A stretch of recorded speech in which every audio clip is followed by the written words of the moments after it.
In this video, I'm going to share with you top 5 mistakes to avoid in any interview.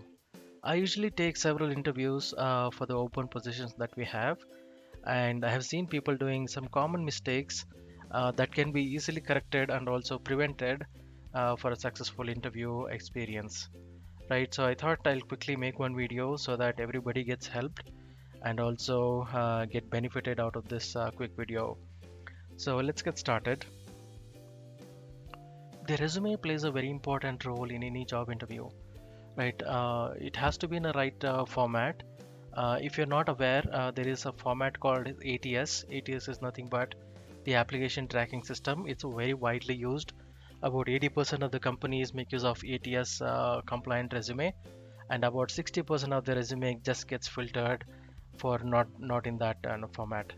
So make sure your format is in ATS format and know your resume properly. Know each and every sections, what you have written, what is there, and what is the proper sentences, making highlighting the skill set and the keywords which is required for a particular job role. Make sure you highlight it and get those things right. And the next thing is the research part. Don't ever try to make a too narrow search and wide search. What I mean here is, so let's say if you're working on a Java, so your research should be limited so that it's not too narrow to select only core Java, right? And it shouldn't be very wide to have all the modules in Java, .NET, C Sharp, and those type of technologies, right? So make sure your research always include a narrow, not too wide research when you're searching for a job on portals. And relevancy in JD versus CV is a very important thing, which most people make a mistake. If the JD is having like 10 different requirements, make sure your CV is really matching with those. Right? Again, follow the principle of not too narrow, wide search, right? So make sure you apply for the relevant jobs on the portal. And also there would be some section called must have skills and also nice to have skills. So pay attention to those. And if you have any skills that are under must, you have to highlight those type of skill set keywords in your resume so that the recruiter would feel that it's more appropriate with your skill set. So make sure you pay attention to those must and nice to have. And if you have very less points or pointers to give for the must have skills, it is fine. You can still mark it as nice to have skills, right? If you want to give me an example, you can say Java and JavaScripting, right? Java is must, whereas JavaScripting is nice to have. And if you have only scripting knowledge, you can always highlight on that. And the third aspect is the preparation. Please avoid delays that shows that you're not very serious about that particular role. So always show up early. And these days we are doing a lot of video conferencing. So make sure your connectivity is good, your broadband connection, mic and video. If it's a video call, make sure you turn on your video even before the interviewer asks you to turn on the video, right? And also make sure you sit in a proper place with a very less noise, and also preferably plain background. And also make sure you prepare yourself to read about some of the company, what particular company does, and what is there in the JD, so that you can properly present yourself. The fourth common mistakes that I have seen people doing is during introduction time. Your introduction has to be very crisp, and also it should be prepared based on the type of interview or a round that you are appearing for. For example, if it is a HR round or a manager round, in the very first round, you may want to highlight more of your personal background along with your education and certifications, those type of details.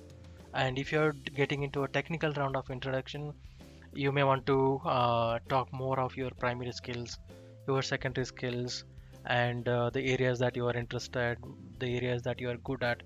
So make sure you make your introduction very crisp and do not talk too long so that the interviewer will get bored of it.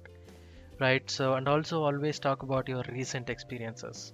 Do not talk about 10 years old project details in that particular introduction time. And also highlight all your skills that are mentioned in the JD.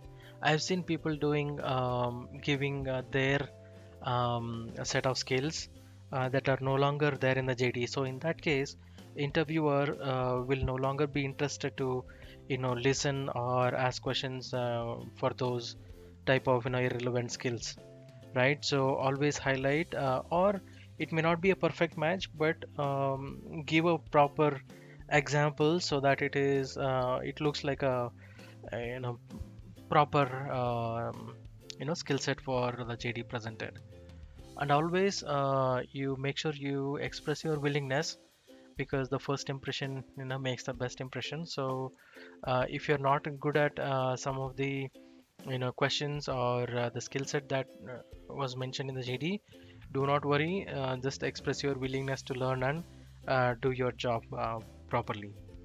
And the fifth common mistakes that I have seen people doing is during that discussion phase of it, right? I have seen people immediately answering without even listening to the question. So make sure you listen to the question fully and then you come up with your answers, right? And also avoid talking for too long to explain certain things, because when you talk too long, the interviewer may feel that you're trying to stretch on talk on air, right? So try to avoid talking too long, and also always give relevant examples along with your skill set, right? So if you are solving a program on, let's say, Java programming, so you may want to give proper examples and relevant examples to prove your approach, right? And also do not divert or talk on air.